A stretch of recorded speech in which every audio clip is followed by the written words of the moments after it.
एक होता है पैसा कमाना, जो हम सबको आता है कि जॉब करो, बिजनेस करो, वहां से पैसा कमा सकते हैं। एक है पैसे से पैसा कमाना। तो आज हमारे पास में यहां पर बैक स्टेज में जो है वो इस फील्ड में एक्सपर्ट है। Let's give an energetic and warm welcome to the one and only Pranjal Kamra.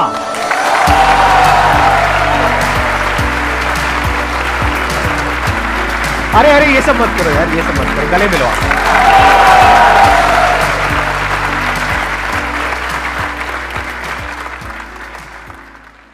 कितने लोग पहचान गए इनको शक्ल से?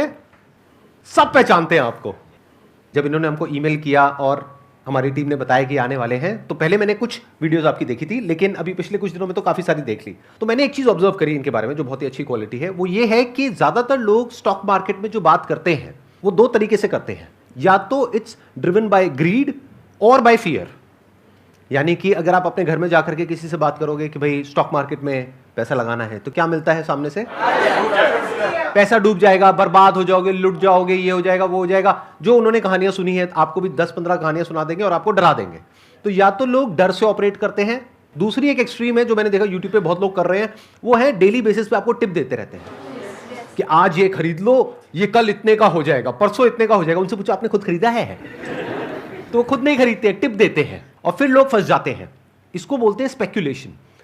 पर जो स्टॉक मार्केट का असली मतलब है वो है कि आप एक कंपनी के अंदर शेयर होल्डर बन रहे हो। मतलब उस कंपनी के जब आपके पास में शेयर्स आते हैं तो एक्चुअल में आप मालिक हो उस कंपनी के। तो ये बात समझाने का काम ये कर रहे हैं और बहुत अच्छे से कर रहे हैं। मैं सोचा था कभी आपका ऑटोग्राफ मिल जाएगा, कभी दूर से भी दिख जाओगे ना तो बहुत बड़ी बात हो जाएगी। इससे अच्छा क्या हो सकता है? सो जब मेरी कलीग ने, हमने रिक्वेस्ट भेजी यहाँ आने की, मेरी कलीग ने बोला कि संदीप माहेश्वरी डन, तो कहा क्या बात कर रही है। उतना एक्साइटमेंट मैंने ऑफिस में भी कभी नहीं दिखाया है और this is unbelievable sir.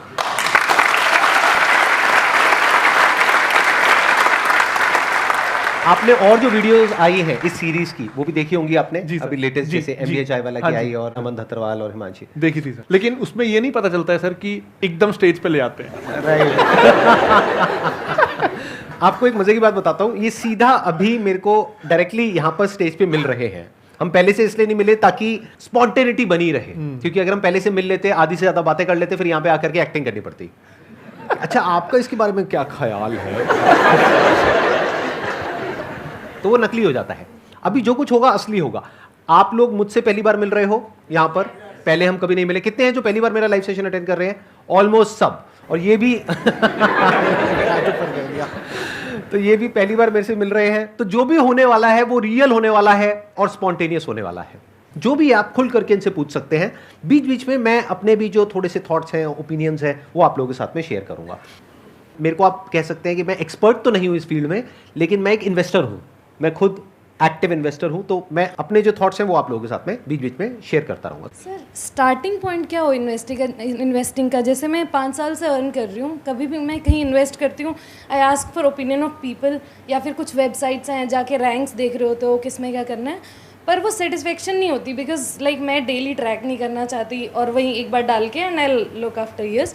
So starting point क्या हो मेरे जैसे इंसान के लिए, मतलब इन्वेस्टिंग का? सो मैम, स्टार्ट जब करते हैं तो मैंने जो देखा है लोगों में कि अगर कोई डॉक्टर है बाय प्रोफेशन तो वो ना फार्मा छोड़ के सब में इन्वेस्ट करेगा।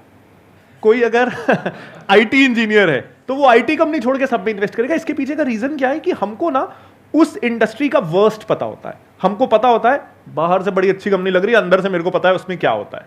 जहां भी हम काम करते हैं हमको ये पता होता है। और ना उस चक्कर में एक बायसनेस आ जाता है, फेमिलियरिटी बायस, कि मैं इसको जानता हूं, मेरे को इसमें क्या गंदा है क्या अच्छा है पता है, तो मैं वहां इन्वेस्ट कर लेता हूं जहां का मेरे को कुछ नहीं पता है, वहां सब अच्छा अच्छा लग रहा है। लेकिन हम ये भूल जाते हैं, जब हम जॉब पे नहीं आए थे तो हमको ये कंपनी में भी सब परफेक्ट लगता था, अंदर से पता चला कि गड़बड़ है। तो हम कई बार दूसरी इंडस्ट्रीज के प्रति जो हमारा नेग्लिजेंस है उससे मान लेते हैं कि वो इंडस्ट्रियों में, हमारी इंडस्ट्री से वो इंडस्ट्री अच्छी है। तो whenever you are starting, anyone who's starting, stick to 2 industries. एक जो आपका प्रोफेशन है, दूसरा जो आप एज अ कंज्यूमर यूज करते हो। इन्वेस्टिंग को कई बार बहुत कॉम्प्लेक्स किया जाता है because that's how intermediaries earn, that's how everyone around you will earn. कि it's complex, so you need software, you need guides, you need courses, you need advisors, and the entire industry runs on it. But ultimately, it's being a partner in what you consume. तो if your M is कि मेरे को मेरी savings को FD से ज्यादा return दिलाना है, देन म्यूचुअल फंड्स बेटर है। एक सेफ सा मल्टी कैप, फ्लेक्सी कैप, या अगर बहुत सेफ जाना है तो एक इंडेक्स फंड ले सकते हैं। तो फ्लेक्सी कैप या इंडेक्स फंड, मैं आपकी जगह होता और अगर मेरे को सीखने में इंटरेस्ट नहीं है, क्योंकि ये है ना, वो जो घंटे आपने स्टॉक्स पिक करने में लगाए, उससे आप अपनी फील्ड में कोई अगर स्किल एनहांसमेंट कोर्स कर लेते तो शायद आपका रिटर्न और ज्यादा हो जाता। बिल्कुल सही एडवाइस दी है, जबकि इस एडवाइस में इनका बेनिफिट नहीं है, शायद इनका नुकसान ही है, क्योंकि अगर आप स्टॉक मार्केट में एंटर करेंगे तो सीखने के लिए इनकी वीडियोस देखेंगे, इनसे समझेंगे, करेंगे, तो उसमें इनका बेनिफिट है। लेकिन फिर भी इन्होंने आपको बिल्कुल जेन्युइन सलाह दी है। अगर मैं आपकी जगह होऊंगा तो मैं क्या करूंगा, अगर आप 10,000 रुपये महीने का सेव कर रहे हैं तो मैं इंडेक्स फंड में इन्वेस्ट करूंगा। अब ये इंडेक्स फंड में क्या बेनिफिट होता है कि अगर नॉर्मल म्यूचुअल फंड में 2-3% कटता है तो इसमें ऑलमोस्ट 0% कटता है, और ये ऑटोमेटिक है, इसमें कोई अपना दिमाग नहीं लगा रहा है, कोई कुछ कर नहीं रहा है, सब कुछ अपने आप हो रहा है, प्लस आप करके भूल सकते हैं। एक ना सर जनरल प्रिंसिपल मैं फॉलो करता हूं कि स्टॉक्स में भी जो सबसे बोरिंग लग रहा है वो बेस्ट है, इन्वेस्टमेंट इंस्ट्रूमेंट्स में भी जो सबसे बोरिंग लग रहा है, इंडेक्स फंड से बोरिंग कुछ भी नहीं है। आपको जीरो थ्रिल मिलने वाला है, वो एफडी जैसा है, रोज देखा सेंसेक्स इतना है उतना आपका इंडेक्स होगा, और 100% आपने अपनी गारंटी ले ली कि आप मार्केट को आउट परफॉर्म नहीं करोगे। ये इतना बोरिंग है। हम स्टॉक मार्केट में आते ही मार्केट को लोगों को आउट परफॉर्म करते हैं। यहां आपने कॉन्ट्रैक्ट साइन कर लिया कि जो मार्केट का एवरेज रिटर्न है वो मेरा रिटर्न है, तो इट्स वेरी बोरिंग। लेकिन हमेशा ये ध्यान रखिएगा, फाइनेंशियल इंस्ट्रूमेंट्स में most boring is the best. Insurance, कितना भी आपको बोला जाए कि मनी बैक, प्रीमियम बैक, ये बैक, सिंपल टर्म प्लान जिसमें हर साल आपको 10,000 रुपए देने हैं, आपको 1 करोड़ का insurance, it's the best insurance. तो फाइनेंस का ये थंब रूल है, जो भी प्रोडक्ट आपको बेचा जा रहा है वो मत लीजिए, और जो सबसे बोरिंग लग रहा है वो ले लीजिए। Excellent point, let's give big hand for him. ये इन्होंने बहुत बड़ी बात बोली है, अगर आपने ध्यान से सुनी है, समझी है। आप में से कितने लोग एक्टिवली म्यूचुअल फंड्स में और इधर उधर इन्वेस्ट करते हैं? बहुत कम। बाकी जो नहीं करते हैं वो एक बार हाथ ऊपर करिए। तो आप अपना पैसा कहां रखते हैं? सेविंग्स अकाउंट में? ये महाबेवकूफी है। ऐसा है भाइयों और बहनों, अपना पैसा कभी भी सेविंग्स अकाउंट में नहीं रखते हैं। उसका लॉजिक क्या है वो ये बताएंगे कि वहां पे जो 2-3% मिलता है उसकी वजह से क्या हो रहा है, कि आप अपना पैसा बढ़ा रहे हो या घटा रहे हो। 6-8 महीने का पैसा, जो अगर आपका भगवान ना करे जॉब जाए या कुछ भी हो, तो 6-8 महीने के आपके खर्चों का पैसा, अगर आपके घर चलाने का खर्च 30,000 है तो 1.5 लाख रुपए, 2 लाख रुपए आपके पास होना चाहिए लिक्विडिटी में। हालांकि वो भी आप लिक्विड फंड में रख सकते हो, ऐसी एफडी में रख सकते हो जो फ्लेक्सिबल हो। तो पहला, जो सेविंग्स वाले भी हैं उनका अपन पहला स्टेप करते हैं कि आई एम श्योर आपने अभी तक कोविड में इतने वीडियोस सबने बना लिए, उसके बाद भी अगर आप म्यूचुअल फंड में शिफ्ट नहीं हुए तो कुछ मेंटल ब्लॉक है, इसमें कुछ भी सही गलत नहीं है। तो अपन सबसे सिंपल स्टेप पहले करते हैं कि सेविंग्स अकाउंट में ना सबसे पहले तो अपने बैंक वाले को बोलो, फॉर्म एक भरो कि मेरे को पता है ऑटो स्वीप नाम की चीज होती है, उसको चालू करके दो। तो ऑटो स्वीप से ये होता है कि आपको सेविंग्स अकाउंट में एफडी वाला रिटर्न मिलता है, तो आपका रिटर्न डबल हो जाता है, 5% हो जाएगा। और सेविंग्स अकाउंट की फ्लेक्सिबिलिटी होती है, तो आप वैसे ही डेबिट कार्ड से स्वाइप कर सकते हो, एटीएम से निकाल सकते हो, जितने दिन वो पैसा रहा अकाउंट में उतने दिन उसमें एफडी का इंटरेस्ट मिलेगा।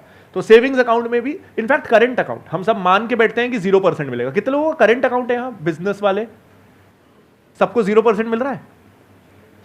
तो करंट अकाउंट में भी 5% इंटरेस्ट मिलता है। सिर्फ अपने बैंक वाले को बोलना है कि ऑटो स्वीप होता है, मुझे पता चल चुका है, मैं संदीप सर के शो में आ गया था। तो प्रांजल जी ने सारा जो आपका सीक्रेट है वो खोल दिया है।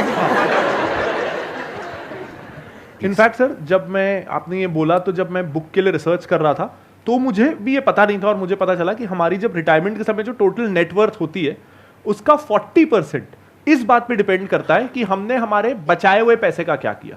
तो इमेजिन करिए 60%, अगर मेरी रिटायरमेंट में मेरे पास 1 करोड़ रुपए हैं, उसमें से 60 लाख के लिए मैंने 35 साल दिन में 10 घंटे नौकरी की और वो 60 लाख रुपीज हुए। उसको मैं 40 लाख रुपए और बढ़ा सकता था महीने में 1 घंटा, आधा घंटा देके कि मैं इन्वेस्ट कहां कर रहा हूं। तो 60 लाख के लिए जिंदगी भर खून पसीना, और अगले 40 लाख के लिए वर्चुअली नथिंग। तो इन्वेस्टिंग इसलिए जरूरी है, पैसा सेविंग्स अकाउंट से बाहर निकालना इसलिए जरूरी है। सेविंग्स अकाउंट में रफली आपका पैसा 3% से हर साल कम हो रहा है, क्योंकि इन्फ्लेशन 5-6% के आसपास होती है। महंगाई बढ़ रही है, ये हम सबको पता है, सब्जियों के, पेट्रोल के, हर चीज का भाव बढ़ रहा है। तो अगर आपका पैसा उसके साथ ग्रो नहीं करेगा तो मतलब आप पहले से गरीब हो रहे हो। आज जो चीज 100 में मिल रही है, आप चाहो ना चाहो अगले साल वो 105 में मिलेगी, और वो तो मिलेगी ही। महंगाई ने अपनी एफडी करा रखी है, आप अपनी एफडी करा के 100 को 105 करोगे कि नहीं, ये आपकी चॉइस है। तो महंगाई की एफडी से मुकाबला करने के लिए हमको कम से कम वर्स्ट केस एफडी तो करनी है, तब हम बराबर है, तब हम हर साल महंगाई के बराबर है, तभी भी हम ग्रो तो नहीं कर रहे, हमारा पैसा काम नहीं कर रहा, लेकिन हम कम से कम और गरीब नहीं हो रहे। सो अब क्लियर है कि क्यों सेविंग्स अकाउंट सफिशिएंट नहीं है। सेविंग्स अकाउंट आपको हर साल 2.5-3% पहले से गरीब कर रहा है। मतलब आज जो 10 लाख की वैल्यू है वो 20 साल बाद 30 लाख की वैल्यू होगी, तो आपको दिमाग ये लगाना है कि मैं 1 करोड़ कैसे करूं। सिंपल अगर कैलकुलेशन बोला जाए, अगर आप 10,000 रुपए महीना किसी म्यूचुअल फंड में या किसी इंडेक्स फंड में आंख बंद करके लगाते रहते हो बिना ये दिमाग लगाए कि मार्केट क्या है क्या नहीं है, तो अगले 20 साल में इट्स एज पर कैलकुलेशंस, और ऐसे बहुत सारे कैलकुलेटर्स हैं, आप गूगल में जाकर के सर्च कर सकते हैं। अगर आप 10,000 रुपए महीना लगाते रहेंगे और उस पर 12% भी रिटर्न आती है, तो अगले 20 साल में आपके पास में 1 करोड़ रुपए होगा। अगर मैं आपकी जगह होऊंगा तो मैं क्या करूंगा, ना मैं मार्केट देखूंगा, ना मैं इधर उधर दिमाग लगाऊंगा, मैं सिर्फ ये देखूंगा वॉरेन बफेट ने क्या कहा है। क्योंकि वो इंसान जिसकी खुद की कंपनी है, वो ये नहीं कह रहे कि सारा पैसा हमारी कंपनी में लगाओ, वो ये कह रहे हैं कि आप इंडेक्स फंड में लगाओ। और वो प्रैक्टिकली कई बार प्रूव भी कर चुके हैं इस कॉन्सेप्ट को कि जो एवरेज रिटर्न आती है म्यूचुअल फंड्स के थ्रू, कईयों में ज्यादा आती है, कईयों में कम, but more than 80% of the times index fund उसको बीट कर देता है। And more than 90% of the times कि जो आप इंडिविजुअली इन्वेस्ट कर रहे हो उसको इंडेक्स फंड बीट कर देगा। राइट, बिल्कुल। इसमें आपका नुकसान तो नहीं हुआ ना जो मैंने बोला? बहुत नुकसान हुआ। तो अगले 20 साल बाद आपके अकाउंट में होगा 1 करोड़ रुपए, जिस तरह से मैंने बताया है। तो उसमें से मेरा कितना है और इनका कितना है? सर 1% तो बनता है। आफ्टर दिस सेशन डील करते हैं। आफ्टर दिस सेशन डील करते हैं, मतलब नेगोशिएट करोगे? अरे हम 1% मांग रहे हैं, ज्यादा नहीं मांग रहे। मतलब 20 साल बाद 1 लाख रुपए आप मेरे को दोगे और 1 लाख रुपए इनको दोगे। यहाँ पे अभी बैठे हैं, ये लालची हो रहे हैं, मैंने टोटल 1% बोला। यहाँ पर इतने सारे लोग बैठे हैं, अगर सब ऐसा कुछ करने वाले हैं तो सबसे आधा % भी अगर हमको मिल गया 20 साल बाद, हाँ, तो हमारा तो काम हो गया। मोनिका मैम, किसी को जाने मत दीजिएगा, है ना? हम पहले साइन करवाएंगे सबसे साइन करवाएंगे कि एग्रीमेंट करेंगे, उसके बाद आप लोग यहाँ से जाएंगे। एंट्री फ्री थी, एग्जिट नहीं, just like mutual fund.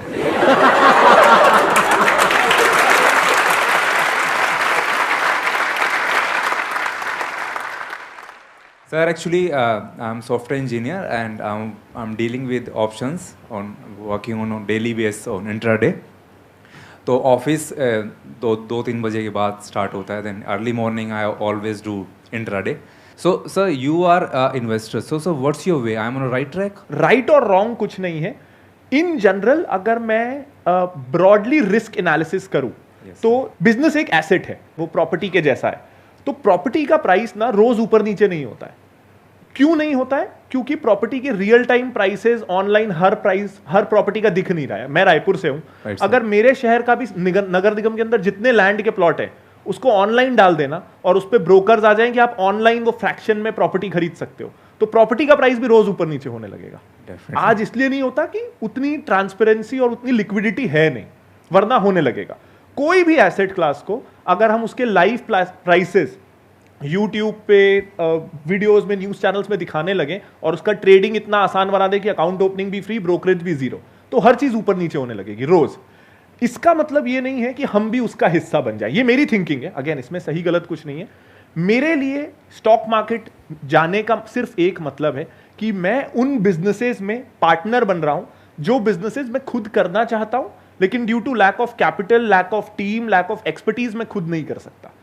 So that is investing for me. Sir मैं स्टॉक मार्केट में लास्ट 1.5 साल से काम कर रहा हूँ। सर इंट्राडे भी करता हूँ और अपना पोर्टफोलियो भी कर रहा हूँ। सर एक चीज़ ही, पेनी स्टॉक्स का सिलेक्शन कैसे करते हैं सर आप? जैसे आपने पूछा मैं कैसे पेनी स्टॉक सेलेक्ट करता हूँ, तो मैं नहीं करता हूँ। मेरे को पेनी स्टॉक्स में इंटरेस्ट ही नहीं है। अब पेनी स्टॉक क्या होते हैं पहले मैं बता देता हूँ। वो स्टॉक जो बहुत सस्ते में मिल रहे हैं, मतलब अगर मैं अच्छे शेयर खरीदने जाऊँ ना, तो कई बार एक शेयर 1000 रुपए का होता है। MRF का एक शेयर 75-80 हज़ार का है। अब ये ना एक बहुत बड़ा मेंटल ब्लॉक है कि एक ही शेयर मिला, और 75,000 का तो ये ऑलरेडी है, और कितना बढ़ जाएगा। हमको लगता है कि 75,000 की चीज 5 लाख थोड़ी हो जाएगी। 1 रुपए का शेयर 5 लाख हो सकता है। तो मेरे पास 1 लाख रुपए है ना, तो मैं 1 रुपए वाले 1 लाख शेयर्स ले लेता हूं। मेरे पास 1 लाख यूनिट आ गए, क्वांटिटी, हमको क्वांटिटी अच्छी दिखती है कि 1 लाख, और ये लगता है कि ये बढ़ सकता है। 1 का 2 भी हो गया ना तो पैसा डबल, और ऐसा लगता है कि 1 का 2 आसानी से हो सकता है, 75,000 वाला 1.5 लाख आसानी से नहीं हो सकता। ये एक माइंडसेट रहता है। अब ना यहाँ पे हम रियल वर्ल्ड से इसको कंपेयर करते हैं कि आप सोना खरीदोगे तो 50,000 का जरा सा एक सिक्का मिलेगा, लोहा खरीदोगे तो मतलब उठाने के लिए कुली करना पड़ेगा। तो हम लोहा खरीद के खुश तो नहीं होते, देखो मैं कितना सारा लोहा लाया, और जो सोना, छी इतना सा लाया, ऐसा नहीं करते ना। हमको पता है कि सोने की वैल्यू है और लोहा ही रहेगा, वो सोना नहीं होगा। सबसे पहला सवाल यह है कि कोई चीज अगर 1 रुपए की है तो क्यों है, उसके पीछे बहुत सारे रीजंस होंगे, वरना वो 1 रुपए में क्यों है। अच्छा, मैं थोड़ा सा यहाँ पे ऐड कर सकता हूँ पेनी स्टॉक से रिलेटेड। हजारों में से कोई एक कंपनी होती है जो 1 रुपए से बढ़ करके 100 रुपए हो गई या 1000 रुपए हो गई, और हमारा दिमाग यही चलता है कि मेरा भी हो सकता है। सेम जैसे लॉटरी के केस में होता है, सेम जैसे गैम्बलिंग में होता है कि वो गैम्बलिंग में अमीर हो गया। मेरी एक बात ध्यान से सुनना, और अगर हो सके तो इसको याद रखना, ये थोड़ी सी अलग है उससे जिस तरह से हम लोगों का माइंड ऑपरेट करता है। मेरा गैम्बलिंग का सीधा सा उसूल है, मतलब इसका मतलब ये नहीं कि मैं गैम्बलर हूं, लेकिन अगर मैं कभी खेलता हूं कैसीनो में जा करके तो मेरा सीधा सा उसूल है कि मैं जीत करके नहीं उठूंगा, क्योंकि गैम्बलिंग में वो हारता है लॉन्ग टर्म में जो शॉर्ट टर्म में जीतता है। गोवा में एक कैसीनो में हम गए और वहां पर 1000-2000 रुपए से शुरू किया, 75,000 रुपए आ गए। उसके बाद मेरे पास में 2 ऑप्शन थे, सारे जो प्रोफेशनल गैम्बलर्स होते हैं ना वहां पे जुआरी, वो आ गए मेरे पास में, यहाँ पे कान के पास, इतना पास आ जाते, गंदा लगता है कई बार पीछे से। आप कभी गए हो कैसीनो में, आपने देखा होगा क्या माहौल होता है, बदबू आ रही है दारू की, इसकी उसकी, और आ करके उठ जाओ निकल जाओ, बहुत है 75,000 रुपए कम नहीं होते हैं, आपका खर्चा निकल जाएगा होटल का, निकल जाओ। उधर से कोई आ रहा है, कोई कुछ राय दे रहा है, कोई कुछ राय दे रहा है। मैंने कहा भाई मेरा उसूल है, मैं गैम्बलिंग का पैसा 1 रुपए भी रख ही नहीं सकता हूं, क्योंकि गैम्बलिंग क्या है, गेम है। जैसे कोई गेम खेलने जाते हो, जैसे किसी अम्यूजमेंट पार्क में गए तो वहां जाकर के ये पूछते हो कि भैया मेरे को कितने पैसे मिलेंगे, पैसे देते हो ना। तो ऐसे ही गैम्बलिंग को देखो, ये बातें मुश्किल से समझ आएंगी, बट अगर आ गई तो लाइफ में बहुत आगे जाओगे। गैम्बलिंग में वो नहीं हारता है जो हारता है, वो हारता है जो शॉर्ट टर्म में जीतता है, क्योंकि फिर वो कुछ बहुत बड़ा हारता है लॉन्ग टर्म में। ये जो 100 गुना है, 200 गुना है, 500 गुना है, इस सारे फंडों से बाहर आ जाओ। इस चक्कर में जो है वो भी जाएगा हाथ से। रियलिस्टिक हो जाओ। रियलिस्टिक क्या है, वॉरेन बफेट ने 20% की रिटर्न जनरेट करी year on year since last 70 years, and he is the best. He is the best. And he is the best. और 20% बहुत होती है जब वो मल्टीप्लाई होता है ना। तो मेरी जो एक्सपेक्टेशन है वो है कि जो इन्फ्लेशन है उससे मुझे 5% ऊपर चाहिए। तो मानो आज अगर 7% है, 12% की रिटर्न आ जाती है, मैं बहुत खुश हूं। तो दिमाग ये लगाओ कि 12% कैसे आए, 15 कैसे आए, इन चक्करों में मत पड़ो कि मैं इसको इतना मल्टीप्लाई कर दूंगा। उसमें पड़ गए तो फंस जाओगे। हाँ, छोटा मोटा अमाउंट जो है आपकी सेविंग का वो आप लगा रहे हो, उसमें कोई दिक्कत नहीं है। बिल्कुल ऐसा है, आपने लाख रुपए महीने का कमाया, उसमें से 2,000 रुपए की लॉटरी की टिकट खरीद ली, दैट इज ओके। लग गई तो लग गई, नहीं लगी तो नहीं लगी। इस माइंडसेट से कर रहे हो तो ठीक है। बट अगर अपने आप को ये समझ करके कर रहे हो कि किसी और ने नहीं देखा इस स्टॉक को, मैंने डिस्कवर किया है और अब मैंने इस पे पैसा लगाया, अब देखो क्या होगा, आज ये 1 रुपए का है, कल 100 रुपए का होगा। अरे भाई 1 रुपए का 10 पैसे का भी हो सकता है। और स्टॉक मार्केट में सबसे जो मुश्किल काम है ना, बताना मैं ठीक कह रहा हूं या गलत कह रहा हूं, वो ये नहीं है कुछ करना, वो है कुछ ना करना। ये जो खुरक होती है ना हमारे अंदर, खुरक वर्ड पता है, बहुत ही प्यारा वर्ड है। एक तरह की खुजली होती है यहां पर, तो अंदर खुजली होती है, स्टॉक नीचे जा रहा है, ऊपर जा रहा है, ये हो रहा है, वो हो रहा है। तो इसको इग्नोर करके टिके रहना अपनी लॉन्ग टर्म विजन के ऊपर, लॉन्ग टर्म स्ट्रैटेजी के ऊपर, ये सबसे मुश्किल काम है। यानी स्टॉक मार्केट में अगर आप कुछ नहीं करते हो ना, जो मैंने आपको बोला है, बस उतना करते हो, यानी इंडेक्स फंड में हर महीने 10,000 रुपए लगाया और शांति से बैठ गए, 20 साल बाद आपके अकाउंट में 1 करोड़ रुपए होगा। गारंटी नहीं है मेरी, लेकिन पॉसिबिलिटी बहुत ज्यादा है। और ये है, अगर 12% की रिटर्न आई, अगर ज्यादा आ गई 15%, 20% एवरेज आउट करने के बाद में, तो उससे ज्यादा भी हो सकता है, 1.5 करोड़ भी हो सकता है, 2 भी हो सकता है। But there is a strong possibility, I think around 99% possibility कि अगर दुनिया ही खत्म ना हो जाए, कोई धूमकेतु आकर के टकरा जाए या कोई बहुत बड़ी वॉर हो जाए, कुछ हो जाए, तो तब पैसा बढ़ा के भी क्या करोगे? तब पैसे का क्या करोगे?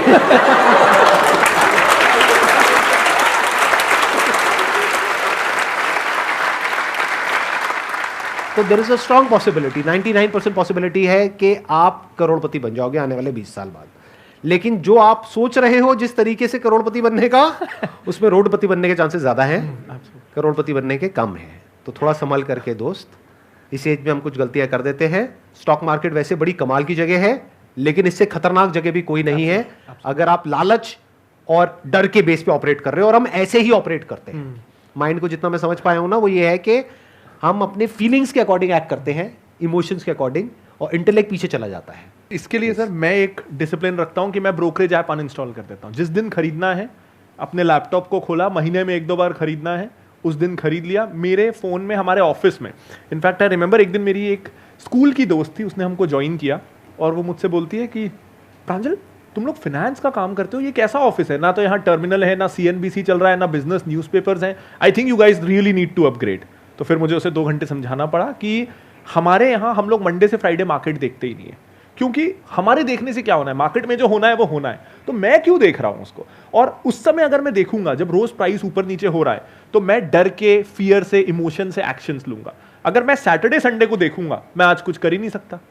मेरे को कोई शेयर अगर बेचना भी है, मैं सैटरडे को बेच ही नहीं सकता। तो मंडे तक मैं जब सोऊंगा उस थॉट के साथ, तो मैं रैशनली उस पर एक्ट कर पाऊंगा। तो इन अ फिनेंस कंपनी हमारे यहाँ Monday to Friday stock market देखना अलाउड ही नहीं है। एक जो सर आपने बोला था, मैं उस पर एक पॉइंट ऐड करूंगा कि कुछ ना करना, तो इसको ना हम डू समथिंग बायस बोलते हैं। बहुत बड़ी खुजली होती है ये सच में, और ना ये भी प्रोबेबिलिटी स्टैटिस्टिकली प्रूवन है इन गोल कीपिंग। जब पेनल्टी शूटआउट्स होते हैं तो स्टैटिस्टिकली अगर गोलकीपर अपनी जगह पे खड़ा रहे तो he will save 33% of the goals. ये वो AI सिमुलेशन से पता चला।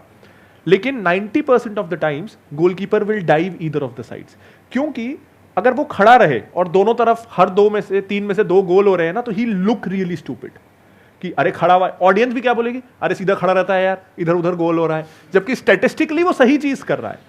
लेकिन हम हमेशा मैथमेटिकली प्रोबेबिलिटी वाइज सोचते नहीं है। हमको ये सेटिस्फैक्शन मिलना ज्यादा जरूरी है कि हम मेहनत कर रहे हैं, भले ही हम गलत डायरेक्शन में दौड़ रहे हैं, दौड़ना उधर है, लेकिन हमको ये सेटिस्फैक्शन दौड़े तो सही ना।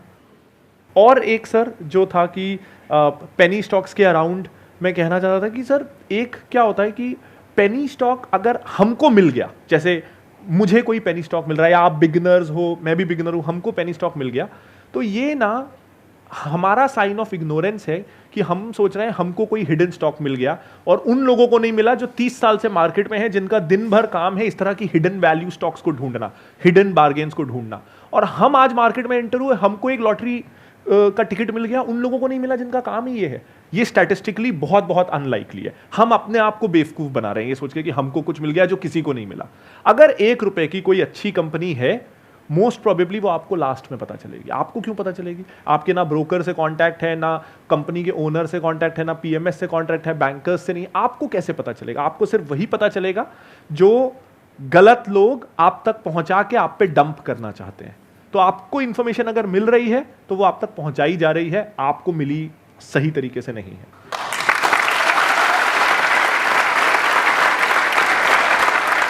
एक और बात यहां पर मैं बोलूंगा, इनसे बात करते करते एकदम एक थॉट आ रहा है कि स्टॉक मार्केट में अगर डरना है ना, तो कम रिटर्न से मत डरो, ज्यादा रिटर्न से डरो। लाइफ में अगर डरना है ना पैसे के मामले में, तो जहां ज्यादा पैसा मिल रहा है ना वहां पे डरो। हम उल्टा चलते हैं। कोई आया आकर के आपको बोला कि भाई मेरे को पैसा दे दे, मैं 1 साल में डबल कर दूंगा, 2 साल में डबल कर दूंगा, या फिर इसमें पैसा लगा दे, ये हो जाएगा, वो हो जाएगा, वहां डरो। अगर इस तरह से आप समझ पाओगे इस साइकी को, तो बच जाओगे स्टॉक मार्केट में। मैं ये देख रहा हूं कि आपकी और मेरी थिंकिंग काफी हद तक अलाइंड है। आपने भी वॉरेन बफेट को पढ़ा होगा, बेंजामिन ग्राम, जो उसकी जो the intelligent investor Benjamin gram. Sir एक अच्छी बात ये, जब मैं शुरू करा था 2012-13 में, तो नॉइज नहीं था। आप पढ़ने जाओगे तो यही मिलेगा, राइट। तो वो बहुत अच्छा था उस समय। उसका चैप्टर 8 है और चैप्टर 20 है, जो मेरे को पर्सनली बहुत पसंद है, और सबसे इंपॉर्टेंट जो खेल है उसी के अंदर है। मार्केट को बोला गया है एक लूनेटिक, उसमें जो उन्होंने वर्ड यूज किया है बेंजामिन ग्राम ने, मतलब कि मार्केट पागल है, मार्केट का कोई भरोसा नहीं है, कभी ऊपर है, कभी नीचे है, कभी ये है, कभी वो है। अगर ये देखने लगे तो आप भी पागल हो जाओगे। तो उसका तरीका क्या है? चुपचाप अपना SIP करते रहो और देखो ही मत कि क्या हो रहा है क्या नहीं हो रहा है। जो अपना काम है उस पर ध्यान दो। आप जॉब कर रहे हो तो अपनी जॉब में दिमाग लगाओ कि अपनी स्किल्स को अपग्रेड कैसे करो। आज अगर जॉब से 1 लाख रुपए कमा रहे हो तो दिमाग ये लगाओ कि 1 लाख को 2 लाख कैसे करो, और उधर जो काम होना है उसको अपने आप होने दो। वो अपने आप ही आपका करोड़ों बनता चला जाएगा, अगर कुछ नहीं करे तो। इनफैक्ट आपको एक मजेदार बात बताता हूं, आप ही आपके सबसे बड़े दुश्मन हो स्टॉक मार्केट में। अगर आप खुद को बीच में से हटा पाओ ना, तो बहुत कमाल पैसा कमाओगे। पैसे को पैसा बनाने दो, मतलब स्टॉक मार्केट को जिस तरह से मैं देखता हूं, आप बताना कि आप भी इसी तरह से देखते हैं या कुछ अलग हमारा थॉट प्रोसेस है। मैं ऐसे देखता हूं कि स्टॉक मार्केट मतलब क्या है, बिजनेस में हम पैसा डाल रहे हैं। Absolutely. मानो मैंने सेंसेक्स का ETF लिया या निफ्टी का ETF लिया, तो मैं ऐसे देखता हूं कि मैं बिजनेस में पैसा डाल रहा हूं और बिजनेस पे ही सब कुछ टिका है। आपकी जॉब बिजनेस पे टिकी है। गवर्नमेंट को जो टैक्सेस मिलते हैं, GST हो गया, इनकम टैक्स हो गया, वो सब कहां से मिल रहा है? जब बिजनेस आगे बढ़ेगा। तो बिजनेस को तो ग्रो करना ही पड़ेगा, मतलब कोई ऑप्शन ही नहीं है। तो गोइंग फॉरवर्ड अगर आप 10, 20 साल, 30 साल की विजन रखते हो तो ये मार्केट आपके लिए बहुत बढ़िया है। एंड दैट वे हम गोल्डन जनरेशन है। मतलब 50s 60s जो US में हुआ, 70s 80s जो जापान में हुआ, India is ready in the cusp of growth. अब इंडिया की फिनोमिनल ग्रोथ के लिए हम रेडी हैं। कोई भी देश ना ग्रो तब करता है जब बेस लेवल इंफ्रा रेडी हो, ताकि सारी दुनिया आके उस पर इन्वेस्ट कर सके। आज जोमैटो हो, ओला हो, उबर हो, वो सिर्फ क्यों इसलिए वर्क कर पा रहे हैं कि हमारे पास इंटरनेट का बेस इंफ्रास्ट्रक्चर रेडी है, हर किसी के हाथ में 4G है। जब तक ये बेस इंफ्रास्ट्रक्चर ना हो, इस साल 100 यूनिकॉर्न नहीं हो पाते, उसमें से 80 I am sure internet companies होंगी। तो अब इस देश में बेस इंफ्रास्ट्रक्चर रेडी है कि आपके पास अब सड़कें हैं, हाईवे हैं, अब एयरपोर्ट्स हर जगह हैं, अच्छा इंफ्रास्ट्रक्चर है, फास्ट ट्रेन्स आ रही हैं। तो यहां से ग्रोथ आनी ही है। हमारी population now it's an advantage for us, young population है। सो अब क्यों कोई बाहर का जो डेवलप्ड देश है वहां की कंपनियां क्यों इंडिया में पैसा नहीं लगाएंगी? देयर इज नो रीजन कि वो पैसा ना लगाएं। Everything that they want, that they needed, that they were waiting for कि इंडिया में ये हो जाए तो हम पैसा लगाएं, अब वो चीजें अवेलेबल हैं। सो दैट वे हमारी जनरेशन बहुत सही है and we shouldn't miss out on ये वाली ग्रोथ, चाहे म्यूचुअल फंड चाहे stocks, but we shouldn't miss out on this growth. और प्लस एक और बात मैं यहाँ पे ऐड करना चाहूँगा कि आज हमारे पास में डेटा भी है। पहले हमारे पास में इतना डेटा नहीं था। 2002 में सेंसेक्स का जो लेवल था दैट वाज अराउंड 3000, अभी गया था 60,000 पे। कितना हो गया? 20 गुना हो गया। कितने साल में? 20 साल में। तो हिस्टोरिकली अगर आप देखोगे तो स्टॉक मार्केट हमेशा आउट परफॉर्म करता है किसी भी एसेट क्लास को बाय अ गुड मार्जिन। तो इट मेक्स कंप्लीट सेंस कि आप इसमें पैसा लगाओ। और वो कैसे लगाना है? म्यूचुअल फंड के थ्रू लगाना है, स्टॉक में डायरेक्टली लगाना है, इंडेक्स फंड के थ्रू लगाना है, कैसे करना है वो आपके ऊपर है। That's your call.